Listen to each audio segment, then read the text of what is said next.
สบายดีสวัสดีพี่เบิร์ดทุกคนเด้อสบายดีกันตอนแรงทุกคนณตอนที่น้องลี่เองถ่ายคลิปวิดีโอนี้อยู่ก็คือตอน1 ทุ่มเนาะแล้วพี่ทางบ้านรับชมคลิปวิดีโอนี้กันตอนจักโมงคอมเมนต์บอกน้องลี่เด้อเนาะสำหรับเรื่องราวที่น้องลี่เองสิเอามานำเสนอในมื้อนี้เนาะบอกเลยว่าเป็นเรื่องราวที่ปลื้มปิติทางฝั่งไทยและก็ฝั่งลาวเฮาแล้วก็โด่งดังแฮงๆณตอนนี้บอกเลยถ้าผู้ใดที่ติดตามข่าวหรือว่าลินโซเชียลนะเนาะต้องเห็นผ่านหูผ่านตาบ่หลายก็น้อยเนาะทุกคนลักๆก็แม่น TikTok YouTube แล้วก็ Facebook เนาะสำหรับตรงนี้เองแม่นเลื่อนไปทางใดก็เห็นเนาะทุกคนเนาะเพราะว่าเป็นความปิติยินดีของคนลาวเฮาเนาะแล้วเพิ่นก็พากันเซกันหลายนะทุกคนเรื่องที่ทุกที่เองเว้าถึงก็คือการมาเยือนของในหลวงรัชกาลที่10เนาะทุกคนการมาเยือนครั้งนี้เพิ่นมากับพาราซินีของเพิ่นเนาะแล้วเพิ่นเคยมาเยือนลาวเฮาเมื่อ32 ปีก่อนเนาะทุกคนแล้วณตอนนั้นลุงลี่เองยังบ่ทันได้เกิดเนาะและนุ้งเลี้ยงก็รู้สึกดีใจขนาดเลยที่ได้เห็นพระองค์ท่านเพิ่นมาเยือนลาวอีกเทื่อนึงในตอนที่นุ้งลี่เองยังอายุซ้ำนี้แล้วก็ยังได้เห็นมิตรภาพดีๆแบบนี้สินะเนาะทุกคนความจริงน้องลี่เองว่าสิบ่ได้นำเสนอคลิปนี้แล้วเนาะทุกคนแต่ว่าโอ๊ดบ่ได้เนาะเนื่องจากว่าได้ยินในหลวงเพิ่นเว้าแบบนี้กับพี่น้องประชาชนลาวเฮาเนาะทุกคนเนาะเพิ่นบอกว่าการมาเยือนลาวเทื่อนี้ของเพิ่นเนาะคือเพิ่นรู้สึกว่าได้มาแบบยามบ้านได้กลับบ้านแล้วก็ได้มายามหมู่เนาะทุกคนเนาะเพิ่นรู้สึกดีใจหลายแล้วเพิ่นก็ขอบคุณคนที่มาต้อนรับเพิ่นเนาะทุกคนและอีกภาพที่ทุกคนที่สิได้เห็นณต่อไปนี้ก็คือน้องๆนักเรียน2 คนผู้ที่ไปมอบซอดอกไม้ให้กับในหลวงกับพระราชินีเนาะเป็นภาพที่คนลาวเฮาแซกันหลายขนาดเลยเพราะว่าในหลวงเพิ่น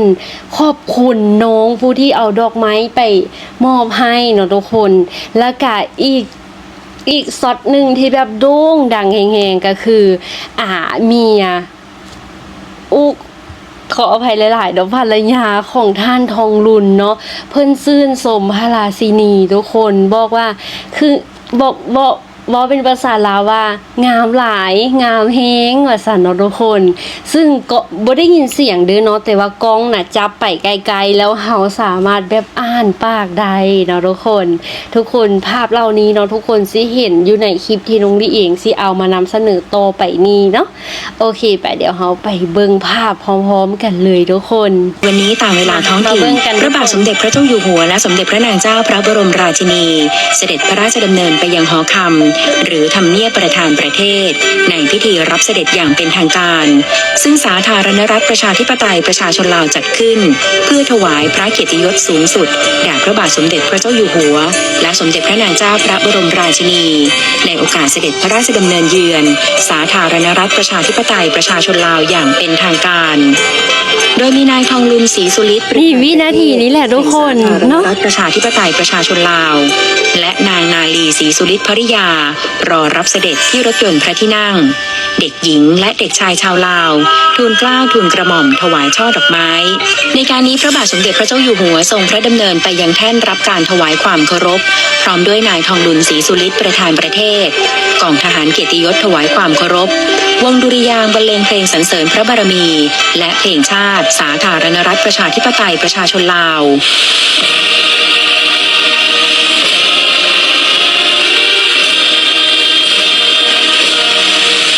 เมื่อผู้บังคับกองทหารเกียรติยศกราบบังคมทูลรายงานแล้วพระบาทสมเด็จพระเจ้าอยู่หัว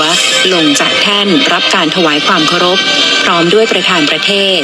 ส่งตรวจแถวกองทหารเกียรติยศโอกาสนี้ส่งคำนับธงชาติสาธารณรัฐประชาธิปไตยประชาชนลาวก่อนส่งพระดำเนินตรวจแถวทหารกองเกียรติยศเมื่อสิ้นสุดการตรวจแถวผู้บังคับกองทหารเกียรติยศถวายความเคารพกองทหารเกียรติยศเปล่งเสียงถวายพระพรชัยมงคลพร้อมกันว่าเข้มแข็งจำนวน3 ครั้ง จากนั้นนายทองลุนศรีสุฤทธิ์ประธานประเทศแห่งสาธารณรัฐประชาธิปไตยประชาชนลาวทูลแนะนำคณะทางการฝ่ายลาวและนายธานีทองภักดีรองราชเลขานุการในพระองค์แนะนำคณะทางการฝ่ายไทยต่อจากนั้นพระบาทสมเด็จพระเจ้าอยู่หัวและสมเด็จพระนางเจ้าพระบรมราชินีทรงฉายพระบรมฉายาลักษณ์ร่วมกับประธานประเทศและภริยาณบริเวณด้านหน้าทางขึ้นหอคำก่อนจะเสด็จพระราชดำเนินไปยังห้องเฝ้าทรงมีพระราชปฏิสันถานกับประธานประเทศและภริยาโอกาสนี้นายทองลุนศรีสุฤทธิ์กล่าวว่ารู้สึกยินดีเป็นอย่างยิ่งที่พระบาทสมเด็จพระเจ้าอยู่หัวและสมเด็จพระนางเจ้าพระบรมราชินีเสด็จพระราชดำเนินมาเยือนเป็นนิมิตหมายที่ดีที่ไทยและลาวจะได้สานต่อความสัมพันธ์อันดีระหว่างกันอย่างต่อเนื่องและยังจำเหตุการณ์ในทุกพื้นที่ที่พระบาทสมเด็จพระเจ้าอยู่หัวขณะทรงดำรงพระราชอิสริยยศสมเด็จพระบรมโอรสาธิราชสยามกุฎราชกุมารเสด็จพระราชดำเนินเยือนลาวในปี 2535 ซึ่งสร้างความประทับใจให้แก่ประชาชนลาวเป็นอย่างมากในการนี้พระบาทสมเด็จพระเจ้าอยู่หัวทรงมีพระราชดำรัสตอบว่าทรงปลื้มปิติและมีความสุขมากที่ได้มาเยือนลาวและยังทรงจดจำการมาเยือนลาวในครั้งก่อนด้วยความรู้สึกประทับใจที่สุดการมาลาวก็เหมือนได้กลับบ้านและได้มาเจอเพื่อนเก่าการได้มาก็เป็นการกลับบ้านเป็นการเจอเพื่อนเก่าและกระชับมิตรอย่างน่าชื่นใจที่สุดแล้วก็บ้านเราก็อยู่ใกล้เคียงกันเดินทาง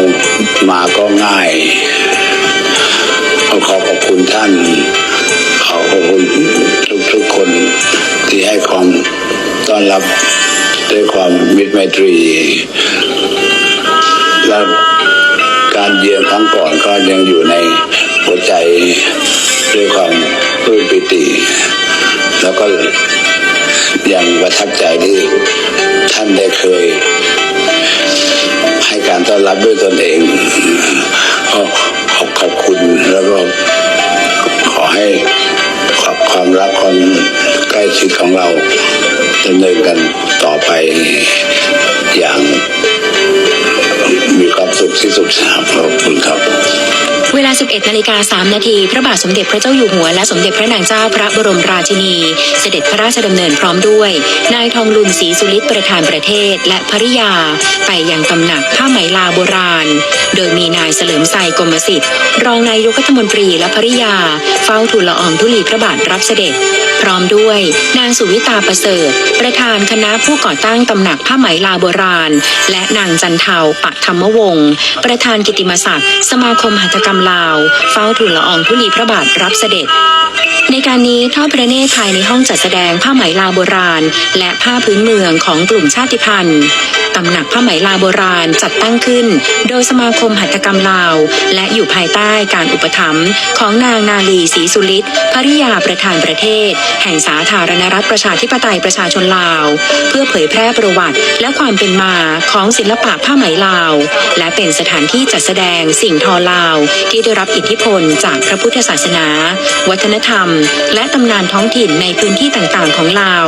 อาทิเครื่องแต่งกายลาวโบราณจากแขวงต่างๆเครื่องแต่งกายที่ใช้ในพิธีกรรมทางศาสนาการนำเสนอวิธีการทอผ้าของกลุ่มชาติพันธุ์ต่างๆในสาธารณรัฐประชาธิปไตยประชาชนลาวรวมทั้งสิ่งทอร่วมสมัยซึ่งรวบรวมจากของสะสมส่วนบุคคลโอกาสนี้ทอดพระเนตรผ้าไหมที่ได้รับรางวัลจากนานาชาติอาทิรางวัลชนะเลิศประเภทผ้าไหมจกในงานตรานกยูงพระราชทานสืบสานตำนานไหมไทยครั้งที่ 14ประจำปี 2562 ของไทยซึ่งในครั้งนั้นได้จัดให้มีการประกวดผ้าไหมอาเซียนโดยผ้าผืนนี้ได้รับโล่พระราชทานของสมเด็จพระนางเจ้าสิริกิติ์พระบรมราชินีนาถพระบรมราชชนนีพันปีหลวงเป็นผ้าคลุมไหล่ทอด้วยลวดลายนาคสองหัวใช้เวลาในการออกแบบและทอมือประมาณ3 เดือนพร้อมกันนี้ทอดพระเนตรการสาธิตงานหัตถกรรมพื้นเมืองของลาวอาทิการทอผ้าไหมจกการปักดิ้นทองการปักแซวหรือแซวของชนเผ่ามงและการตอกลายเครื่องทองเหลือง ภายในตำหนักผ้าไหมลาวโบราณยังมีส่วนจำหน่ายผลิตภัณฑ์ผ้าไหมและสินค้าหัตถกรรมประยุกต์ที่ออกแบบให้มีความทันสมัยสวยงามสามารถใช้ได้ในชีวิตประจำวันทั้งนี้ตำหนักผ้าไหมลาวโบราณสร้างขึ้นเมื่อปี 2556 เพื่อเป็นสถานที่รับรองแขกของประธานประเทศตั้งอยู่ติดกับหอคำต่อมาได้รับการปรับปรุงเป็นตำหนักผ้าไหมลาวโบราณและเปิดอย่างเป็นทางการเมื่อเดือนตุลาคม 2567เป็นยังไงกันเด้อ PPFC หลังจากที่ได้เห็นคลิปวิดีโอนี้แล้วตั้งแต่ต้นจนจบทุกคนบอกเลยว่าเป็นภาพที่เฮ็ดให้น้องลี่เองใจฟูสุดๆเลยเนาะบ่แม่นแต่น้องลี่คนเดียวเด้อทุกคนลาวเฮาเนาะและก็คนไทยนำเนาะทุกคนซึ่งเป็นภาพที่ทุกคนเนาะปลื้มปิติยินดีดีใจเนาะทุกคนซึ่งนี่เองก็อยากเป็นส่วนหนึ่งในการช่วยนำเสนอเผยแพร่ภาพดีๆมิตรภาพดีๆแบบนี้เนาะทุกคนแล้วทุกคนฮู้บ่พี่ๆที่เป็นคนไทยเนาะเพิ่นมาเฮ็ดงานอยู่ไทยทุกคนเพิ่นเป็นหัวหน้าเนาะทุกคนเพิ่นเป็นหัวหน้าบริษัทอยู่ทางฝั่งลาวเฮ็ดงานอยู่ทางฝั่งลาวเนาะซึ่งเวลาได้ยินข่าวว่าในหลวงเพิ่นสิมาทุกคนฮู้บ่หัวหน้าที่เป็นคนไทยเฮ็ดอีหยังเพิ่นพาลูกน้องทุกคนเนาะไปรอต้อนรับทุกคนนี่คือเฮ็ดให้น้องเองเห็นได้เลยว่าโอ้คนไทยเพิ่นแบบฮักและก็ฮักในหลวงแล้วก็พระราชินีหลายเนาะทุกคนซึ่งบางคนไปรอต้อนรับอยู่ทางที่เพิ่นสิผ่านเนาะแล้วก็บอกว่าทรงพระเจริญทรงพระเจริญเนาะทุกคนเนาะว่าน้องลี่เองเห็นแล้วรู้สึกสิว่าแนวไทยต้องเอาคำเว้าใดเนาะมาใส่รู้สึกใจฟูเนาะทุกคนรู้สึกใจฟูเทนสินะถ้าหากภาพนี้เนาะที่เพิ่นบอกว่าทรงพระเจริญอย่างที่นะเกิดขึ้นอยู่ในประเทศไทยก็คือเป็นเรื่องปกตินะทุกคนแต่พอมาเกิดขึ้นอยู่ลาวแล้วก็คือรู้สึกว่าบ่ว่าในหลวงและก็พระราชินีเพิ่นสิเดินทางไปไสเนาะทุกๆคนก็คือแบบฮักเพิ่นอีหลีเนาะทุกคนเนาะแล้วทุกคนฮู้บ่พระราชินีเพิ่นว่าแต่พระราชินีเพิ่นอ่อนน้อมถ่อมตนเนาะทุกคนเนาะซึ่งภาพที่น้องลี่เองเห็นอยู่ตาม TikTok เนาะทุกคนภรรยาของท่านทองหลุนเนาะเพิ่นก็อายุสูงแล้วสินะเนาะเวลาที่ขึ้นลงบันไดที่เป็นขั้นอย่างสินะทุกคนเพิ่นก็ขึ้นบ่สะดวกเนาะทุกคนแล้วสิ่งที่พระราชินีเฮ็ดทุกคนฮู้บ่คืออีหยังเพิ่นพยุงทุกคนทั้งที่ภรรยาของท่านทองหลุนเพิ่นกะมีผู้แบบให้จับแขนจังซี่ลงแล้วเนาะแต่ทุกคนฮู้บ่ความใส่ใจรายละเอียดเล็กๆน้อยๆของพระราชินีที่เฮ็ดให้ทุกคนฮักก็คือนี่แหละเนาะเพิ่นช่วยจับมือของภรรยาของท่านทองหลุนแบบนี้เนาะแล้วก็ลงไปทุกคนภาพนั้นถึกแสนหลายแฮงๆอยู่ทางฝั่งลาวเฮาแล้วก็น้องเลี้ยงก็เชื่อว่าอยู่ทางฝั่งไทยก็เช่นเดียวกันเนาะพอเฮามาเบิ่งภาพรวมแบบนี้เนาะเฮาอาจสิบ่ได้เห็นถึงดีเทลเล็กๆน้อยๆนั้นเนาะทุกคนแต่ทุกคนเชื่อบ่เวลาเอาไปลง TikTok สินะเนาะสิมีคนที่แบบตัดโมเมนต์เล็กๆน้อยๆที่เกิดขึ้นว่าเห็นแล้วประทับใจสุดๆเลยเนาะทุกคนเนาะคือจังคอมเมนต์นี้เนาะทุกคนทำไมเราร้องไห้ตื้นตันใจบอกไม่ถูกเนาะอันนี้คือคอมเมนต์จากคนไทยเนาะแล้วก็มีหลายคนมาตอบว่าเหมือนกันค่ะแล้วก็มีคนลาวมาเสริมอีกว่าเฮาเป็นคนลาวเห็นแล้วตื้นตันใจสุดๆเลยคอมเมนต์นี้คือกันเนาะทุกคนคงเป็นความรู้สึกพิเศษกับเพื่อนบ้านที่ผูกพันกันมาช้านานแม้บางครั้งจะทะเลาะกันบ้างแต่จิตใจสม่ำเสมอต่อกันโอ้ทุกคนถ้ามาเทียบแบบ 100% นะอันที่แบบมีประเด็นกันนะคือแบบส่วนหนึ่งของสักประมาณ 50% ทับ100เนาะทุกคนน้องลี่เองคิดว่าแม่นแนวนั้นแล้วน้องเองก็เห็นเป็นแบบนั้นตลอดเนาะถ้าเฮาเบิ่งภาพกวางก็คือมิตรภาพดีๆนะมีหลายแห่งๆเลยเนาะทุกคนเนาะแล้วก็คือจังในหลวงเพิ่นเว้าเลยเนาะเฮาอยู่ไกลกันไปมาหากันสะดวกแล้วทั้งสองพระองค์เพิ่นเนาะคุยกันทุกคนโดยที่บ่มีล่ามเนาะบ่มีภาษา สากลมาเป็นภาษาหลักในการสื่อสารต่างฝ่ายต่างแบบเว้าภาษาของตนเองสินะทุกคนแต่สามารถสื่อสารกันเข้าใจซึ่งหลายๆคนเว้าว่านี่คือประเทศเดียวใน2ประเทศในโลกที่เฮ็ดแบบนี้ได้เนาะทุกคนก็คิดประมาณนี้แหละเนาะน้องดีเองก็บอกเลยว่าตื้นตันใจและกะดีใจหลายเนาะที่ทั้งสองพระองค์เพิ่นให้เกียรติในการมาเยือนลาวเทื่อนี้เนาะขอให้ทั้งสองพระองค์เข้มแข็งหลายๆเนาะซึ่งน้องดีเองไปอ่านมาเนาะมีคนไทยหลายคนเพิ่นบ่เข้าใจคำว่าเข้มแข็งแปลว่าอีหยังเนาะเวลาคอมเมนต์ของคนลาวเฮาไปอวยพรไปคอมเมนต์อวยพรให้ทั้งสองพระองค์คนลาวเฮาสิเว้าว่าขอให้ทั้งสองพระองค์มีสุขภาพแข็งแรงมีสุขภาพแข็งแรงก็คือขอให้แข็งแรงนะทุกคนขอให้บ่เจ็บบ่ป่วยสินะเนาะทุกคนเนาะคือถ้าตีความหมายที่คนไทยมักเว้ากันก็คือขอให้พระองค์ทรงพระเจริญทรงพระเจริญหนาทุกคนแต่อยู่ทางฝั่งลาวเฮาเวลาอวยพรให้ผู้ใหญ่ที่เฮาเคารพก็คือเฮาสิเว้ากันว่าขอให้เพิ่นมีสุขภาพแข็งแรงเนาะทุกคนก็สิประมาณนี้เลยเด้อเนาะเพื่อผู้ใดที่บ่เข้าใจความหมายในการไปอ่านคอมเมนต์ที่คนลาวมักพิมพ์กันเนาะก็สิประมาณนี้แหละเดี๋ยวเจอกันคลิปหน้าทุกคน